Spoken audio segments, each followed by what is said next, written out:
So I started being bullied like around third grade.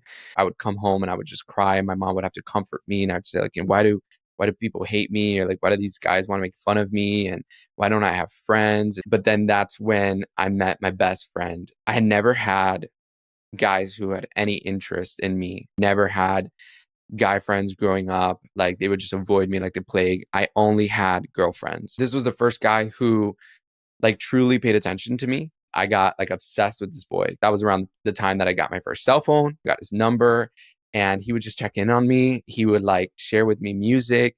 He would ask me questions. I was like, oh my gosh, like this guy, like he cares about me. I remember the first time I was thinking about these emotions and these feelings that I was having for my best friend. I was like, am I gay? I didn't know if my parents were going to abandon me. I was very scared to tell my mom. I told my mom, I'm like, Mom, I need to talk to you. You know, how you said that you would love me no matter what. And she's like, yes. I said, well, I think I'm gay and I like men. Like, I like my best friend. She said, I love you. I care about you. And if it was up to me, I would accept you. But it's not up to me. It's what God thinks. And God doesn't want that for your life. She did such an incredible job as a mom. She would go on Google and like try to find like help for me. And meanwhile, I was just like on top of cloud nine. I was like, I finally came out of the closet. Like I can tell everyone. And I can tell this guy that I like him.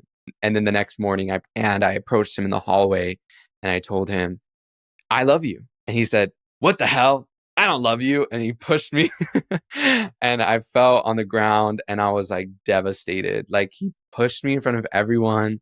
I was humiliated and I just started to cry and it was like super traumatic. And I met another guy who was also like 18 or 17. He seemed to really take an interest in me and I ended up, having sexual relations with this man. I was really scared that he was going to leave me afterward. And he actually ended up not just leaving me 2 days later, ignoring my text messages, but I also got a fever. I got sick after we had sex. And that started the trajectory of just like every time I would meet up with guys, I would like try to find my value in them. When I got to New York, I moved to a place where I did not like, I wanted to get away from my parents. I wanted to get away from the religious mindset. I wanted to live life for myself, away from the oppression that I was feeling from my parents. I went to New York, didn't know anybody, and a drag queen approached me and she said, you should become a stripper. You got a great body. You can meet a lot of people. And I really needed to meet people. I would meet guys and then they would just want to have sex with me. Like literally the first person I ever met in New York was another drag queen. And I had sex with that drag queen. And then I was presented with the opportunity to do like a fully nude gig, which I'd never done before. I agreed because they said that I would make like $600 in like one night. I saw things that I'd never seen before in my life. Like it was weird. It was nasty. It was dirty. And I did not feel good after doing something like that. I cried on the way to work the next day. I was riding my bicycle and I just felt like so empty. I felt so hopeless, feeling empty. Then going, to these stripping gigs and then people only looking at my body and not caring about my personality, not caring about me. And I was like, is this life? Is this all that life has to offer? I decided from that point on that I didn't want to strip anymore. The lie of the enemy is to have this optimistic mindset that things are just going to get better. Things were getting worse for me. Like I was starting to use drugs. I was having a lot of sex. I was stripping. I was doing all these things that I never imagined myself to do. And I just kept telling myself, it's going to get better. It's going to get better. One day you're going to achieve your dreams. One day you're going to find your Prince Charming. And I was getting more abused, more empty, more depressed, more anxious.